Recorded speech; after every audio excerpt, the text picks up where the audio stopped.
Talking about a Kentucky-based feature film, A Place Called Home. We've got the writer and director here, Kyle Thorlton, who's also a Kentucky native. Thank you so much for coming in. Yeah, thanks for having me. It's nice to be, in the home state. I love it. Okay, tell us more about the film, its plot, and just how you kind of came up with the idea. Sure.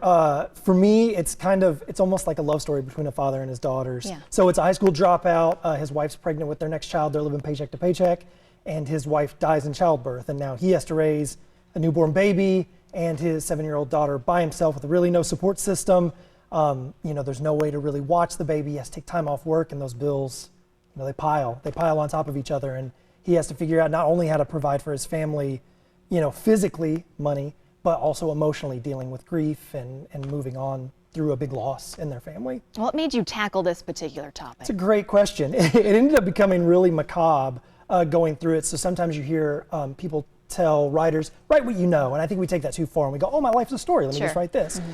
But I wanted to write something that I felt like I really knew, which was the South and being a father. And so I started writing this really shortly after my second daughter was born. Wow. And so, but it became this really horrible experience of just, oh my gosh, what would I do if I lost my spouse? What would I do if I had to raise these children? So I'd work all day, and then I'd write all night, and then I'd just go and hug my wife for 15, 20 minutes and just be like, I'm so glad you're still here. It's emotional, I bet. Yeah. How does it feel, though, for you to come back to Kentucky to be able to film this first feature film for you? It's really great.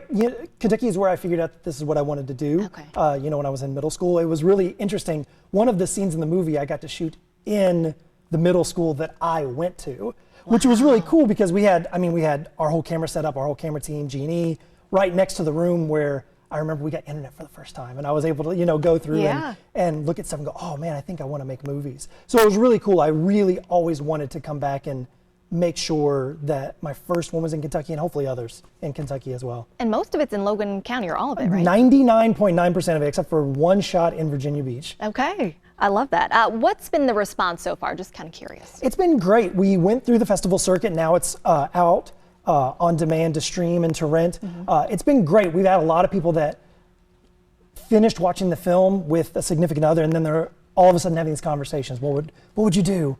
Oh, if I lost, what's the plan? Which has been really interesting to hear the people maybe have the conversation for the first time. Sure. What would I do if I lost you? What's the plan of attack? And then just realizing that really most of us are 1 to 2, terrible disasters away from really having to live in poverty and figure out what to do and where to go from there. But it's been great. Everyone's loved it. So, so far so good. Good. I just want to hear you talk about the process from where, you kind of started to where things have gone now. Sure. So I started writing it while I was in film school and while I was working full time. Okay. So my day was, 7 a.m. to 10 p.m. writing in the evenings. But I wanted to make sure I left my MFA with a project that I could make regardless if we got funding or not. Sure. So as soon as I graduated, we started doing pitches to a lot of different investors, ended up getting some Kentucky investors that said, yes, we'd love to come alongside you and do this process. And once that happened, that started a big snowball of getting the Screen Actors Guild involved, flying to LA, flying to Atlanta, bringing all these other people together, using the context that we had of people on the East Coast that wanted to be in specific key positions, and just snowballing that into the summer, and casting some really great people like Ben Gavin out of Los Angeles. Yeah.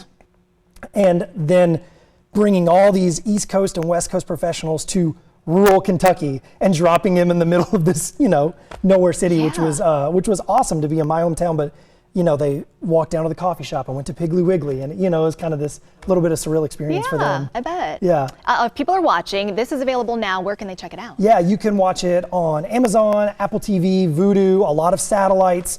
Anywhere you find movies, you can buy the DVD at Walmart, Barnes & Noble, Best Buy, all that stuff.